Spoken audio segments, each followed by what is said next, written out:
My 24F boyfriend 26M of 1.5 YRS, and I don't get much quality time together and I don't know what to do. My boyfriend and I share a home, a space where our lives intertwine daily, yet, paradoxically, we often feel like passing ships in the night. The demands of our schedules dictate the rhythm of our days, carving out obligations that leave little room for the indulgence of companionship. We are bound by our responsibilities, both personal and professional, and while our living arrangement suggests proximity, in reality, time is a cruel and unrelenting thief, stealing away the moments we might otherwise cherish. His life is a meticulous balancing act, an intricate pattern of work and fatherhood, leaving only the slimmest slivers of time for anything or anyone else. On one week, he immerses himself in 2 jobs on Monday, Wednesday, and Friday, and when he is not working, his devotion shifts entirely to his 2-year-old son, whom he cares for on Tuesday, Thursday, and most of Saturday. The following week, his commitments shift slightly, with double work days on Monday, Wednesday, and Saturday, while his son occupies his attention on Tuesday, Thursday, Friday, Saturday, and nearly all of Sunday. My own obligations keep me occupied as well, spanning from Wednesday to Friday across 2 jobs, but even with my own responsibilities, I cannot ignore the growing weight of what is missing. At first, it all seemed manageable. I understood from the beginning that his child would always come first, that his duties as a father and provider would shape the structure of his life. And I respected that, still do. I never wanted to intrude upon the bond between father and son or demand what could not be given. But living in the same space, under the same roof, yet feeling as though we were merely coexisting rather than truly sharing a life, had begun to gnaw at something inside me. It was not resentment, but a quiet ache, a longing for something that once felt effortless. I remembered the way things used to be when we first started dating, the way we made time for each other despite our responsibilities. In those early days, we carved out moments, no matter how busy life became. We would slip away for date nights, escaping into the world beyond our obligations, surrendering to the simple pleasure of being together. It was not just the act of going out, but the feeling of being chosen, of knowing that time was being deliberately set aside for us. 2 or 3 times a month, we would indulge in these nights, stretching them into long, lingering hours, free from the constraints of duty and obligation. But as the months passed, those nights dwindled. And now, if they happened at all, they were mere echoes of what they had once been, brief, fleeting encounters that ended almost as soon as they began. Even in our shared home, the time we spent together was reduced to fragments, a handful of minutes stolen between exhaustion and sleep. He would come home from work, drained and weary, and we would exchange brief moments of conversation before he surrendered to fatigue. Sometimes, I would lie beside him, listening to the sound of his breathing as he drifted off, feeling both close to him and yet profoundly alone. It was not that he did not care, I knew he did. But knowing that did not make the loneliness any less real. And so, I found myself trapped between understanding and longing, between reason and emotion. I knew the reality of his schedule, the demands of fatherhood and work. I knew that love was not measured by the number of hours spent together but by the depth of connection within those hours. And yet, there was an emptiness I could not ignore, a quiet sorrow in realizing that the time we once effortlessly found for each other had now become a luxury neither of us seemed able to afford. Time, once abundant and indulgent, had become something rationed, something measured in passing glances, tired smiles, and the weight of words left unsaid. It was no longer something we seized with excitement but something that slipped through our fingers, replaced by exhaustion, by obligations, by the never-ending cycle of work, fatherhood, and the remnants of what was once a relationship that felt whole. We had become shadows in each other's lives, silhouettes that moved around one another rather than with one another, bound not by passion but by routine, by the expectation that proximity alone should suffice. The stark difference between what we were and what we had become was something I could not ignore. At the beginning, it was different, effortless. It was the late-night drives, the long walks, the stolen kisses in places we shouldn't have lingered. It was the spontaneous date nights, 2 or 3 times a month, where time stretched endlessly before us. We had made entire days out of nothing, turning simple outings into adventures, losing ourselves in conversation, in the thrill of simply being near each other. Hours melted into one another, and we let them, because there was nowhere else we would rather be. But now, if we went out at all, it was different. It was calculated, fit into the cracks of his schedule like an afterthought. It was never a full day, never an escape, just a brief moment carved out of necessity rather than desire. A couple of hours, a meal maybe, before the responsibilities of life pulled him away again. No longer did we exist in a world of our own. We existed only in the time left over, in the spaces between responsibilities, in the small pockets of time he could spare. And it wasn't enough. Not because I needed constant attention, not because I expected to be the center of his world, but because even the strongest connections can fade when neglected, when left to survive on scraps. I had made peace with the reality that I would never come first. That was never the issue. His son was his priority, as he should be. But priorities do not erase the need for effort, for balance. Having responsibilities should not mean letting a relationship wither, reducing it to a collection of fleeting moments and what-ifs. Love, real love, demands more than shared space and half-conscious goodnights. It demands attention, presence, the willingness to nurture what was built rather than simply assuming it will withstand the storm of life without care.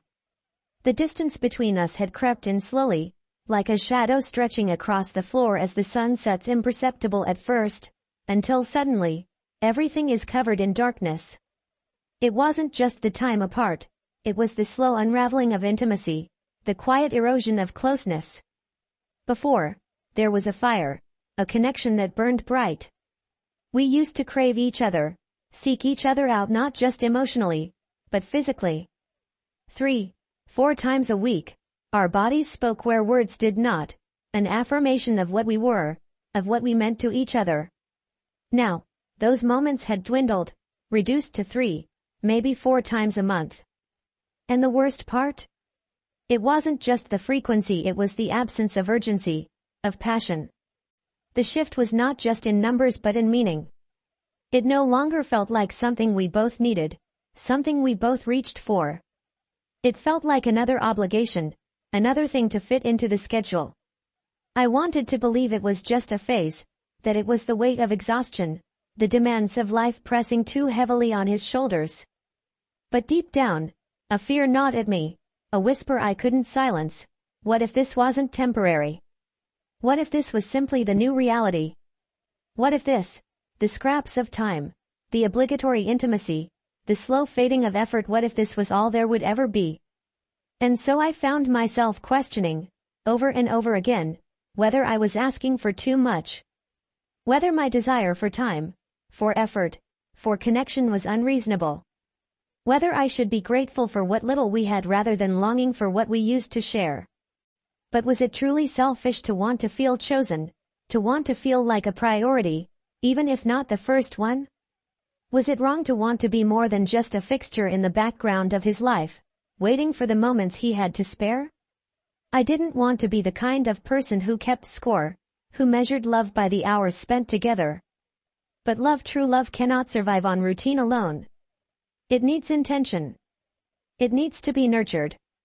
And I could not shake the feeling that I was watering something that had already begun to wither, hoping that somehow, it would bloom again. The weight of his response settled in my chest like a stone, heavy and unyielding.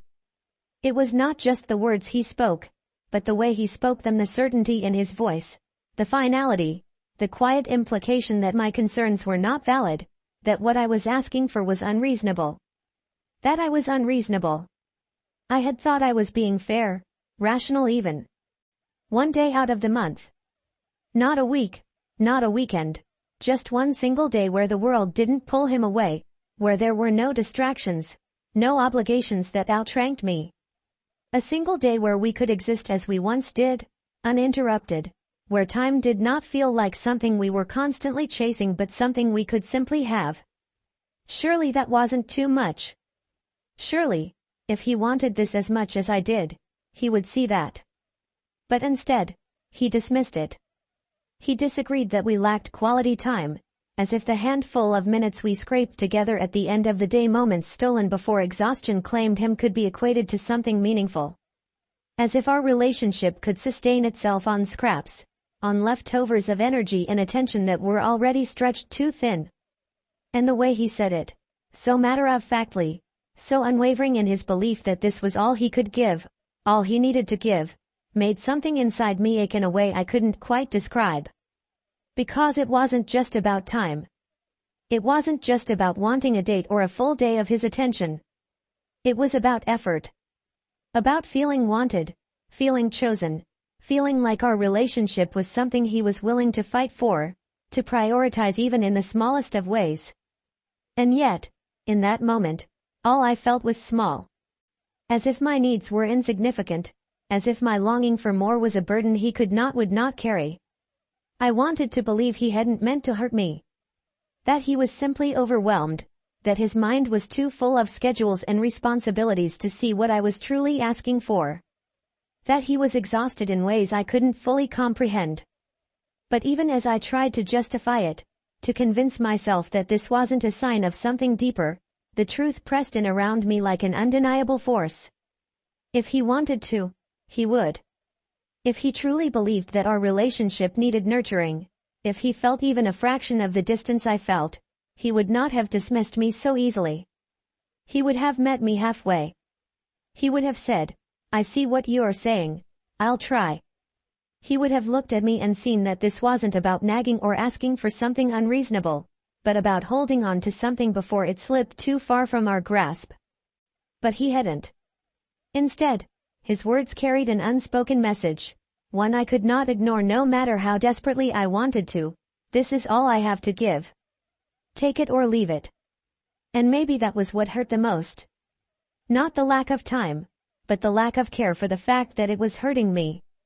The lack of urgency in fixing something that, to me, felt like it was slowly breaking apart. I had expected resistance. Change is difficult, and making time for something extra in a life already filled with so much responsibility is not always easy, but I had not expected indifference. I had not expected to feel like I was standing alone in this fight. And so, for the first time, doubt crept in where there had once been certainty. For the first time, I found myself questioning whether this was sustainable, whether love could truly withstand being placed so far down the list of priorities without eventually withering away entirely. I had accepted, long ago, that I would never be his first priority. But I had never thought that I would be his last. I replayed the conversation over and over in my mind, turning his words like a puzzle, searching for some hidden meaning I might have missed. Was I truly asking for too much? Had I miscalculated what was reasonable in a relationship like this? I had known from the beginning that dating someone with a child meant sacrifices. I had understood that his time was not entirely his own, that his love had already been split between two irreplaceable priorities, his son and his obligations. And I had been okay with that. I had accepted it. But what I had not accounted for was the slow erosion of us, the gradual fading of what we had once been. It hadn't always been like this. That was the part that haunted me the most. In the beginning, he had found time for me, made time for me. He had been exhausted then too. He had worked 2 jobs. He had been a father. But still, somehow, we had managed. We had created something special in the midst of all the chaos, something that had once felt effortless. And now that effort was gone, replaced by complacency, by routine, by the expectation that I would continue to be satisfied with whatever scraps were left over after his day was done. Maybe I should be grateful. Maybe love is about sacrifice, about appreciating what little you have rather than longing for what you don't. Maybe I was being selfish for wanting more, for craving the attention and connection that had once been so freely given. Maybe I should be content with the few hours we did get, even if they were barely enough to sustain the echo of what we had once shared. But another voice inside me, quieter yet firmer, whispered something else. No. Love should not feel like a transaction. A balancing act where one person is always on the receiving end of compromise while the other continues to take. Love should be a choice, an active, deliberate choice. And while I had chosen him, time and time again, I was beginning to realize that I wasn't sure if he was still choosing me. It wasn't about blaming him. I knew he was stretched thin. I knew his days were filled with responsibility, that exhaustion settled into his bones long before he ever made it home. But love is not just about what is easy. It is about what is important. And if I mattered as much as he claimed I did, wouldn't he have tried? Wouldn't he have at least wanted to try? So I sat with the truth I had been avoiding, the truth that had been lingering in the back of my mind for weeks, months even. The truth that no matter how much I loved him, no matter how much I tried to justify or rationalize or wait, he had already given me his answer. If he wanted to, he would. And he hadn't. The realization settled in my chest like a cold weight, pressing down with the finality of something breaking. I could continue to wait, to hope, to convince myself that one day he would wake up and see what I needed, that he would miss me the way I missed him. But that was the cruelest lie of all, wasn't it? The idea that love alone was enough to fix something that was already unraveling. I had fought for us. I had compromised. I had been patient. I had tried to communicate. But love is not meant to be a fight that only one person is willing to engage in. Love is not meant to be something you beg for. So maybe it wasn't about making him see my point of view. Maybe it wasn't about convincing him that I deserved more. Maybe it was about accepting the truth that was right in front of me. And maybe, just maybe, it was time to let go.